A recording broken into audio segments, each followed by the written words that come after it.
Hello बच्चों, चलिए प्रश्न को पढ़ते हैं। आणविक हाइड्राइडों को इलेक्ट्रॉन न्यून, इलेक्ट्रॉन परिशुद्ध और इलेक्ट्रॉन समृद्ध यौगिकों के रूप में वर्गीकृत किया गया है। प्रत्येक का दो दो उदाहरण सहित वर्णन कीजिए। तो चलिए प्रश्न की मुख्य अवधारणा पे बात करते हैं। मुख्य अवधारणा कि इलेक्ट्रॉन न्यून स्पीसी में केंद्रीय परमाणु का अष्टक अपूर्ण होता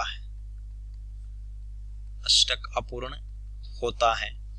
तो देखिए, आणविक हाइड्राइडों की बात की तो पहले तो इलेक्ट्रॉन न्यून की बात करते हैं। इलेक्ट्रॉन न्यून जब परमाणु के बाह्यतम कोश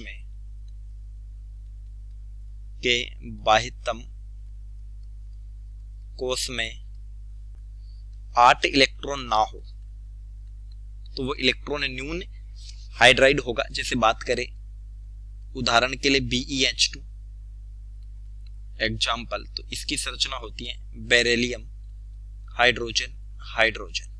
बात करें BH3 की, बोरॉन, हाइड्रोजन। तो देखिए, हर बंध में 2 इलेक्ट्रॉन होंगे।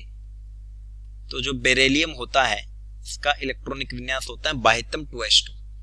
तो 2 इलेक्ट्रॉन होते थे, 2 और आ गए, तो अभी भी कितने इलेक्ट्रॉन हुए? 4 इलेक्ट्रॉन, यानी कि इलेक्ट्रॉन न्यून है। यहां पर प्रत्येक बंध में 2 इलेक्ट्रॉन है, यानी कुल 6 इलेक्ट्रॉन हो गए। 6 इलेक्ट्रॉन। बोरॉन का इलेक्ट्रॉनिक विन्यास होता है 2s2 2p1। तो बाह्यतम 3 इलेक्ट्रॉन है और 3 और आ गए, तो बंधित इलेक्ट्रॉनों की स्थिति में 6 इलेक्ट्रॉन हो गए, यानी दोनों का क्या है? अष्टक अपूर्ण है। इसी तरह से बात करें इलेक्ट्रॉन परिशुद्ध हाइड्राइड।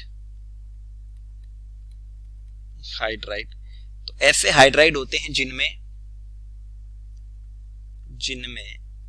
सभी इलेक्ट्रॉन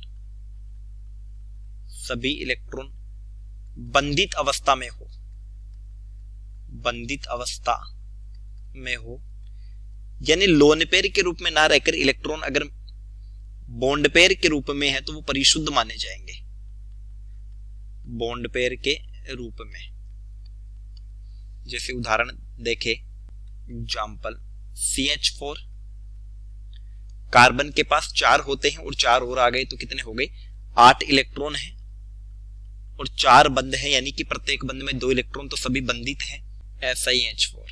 अगर इलेक्ट्रॉन समृद्ध की बात करें, अष्टक पूर्ण वाली स्पीसीज, जैसे NH3 नाइट्रोजन के बाह्यतम कोश में 8 हो गए, H2O ऑक्सीजन के बाह्यतम कोश में 8 हो गए, PH3। तो चलिए, उम्मीद करता हूं प्रश्न समझ आया होगा। धन्यवाद।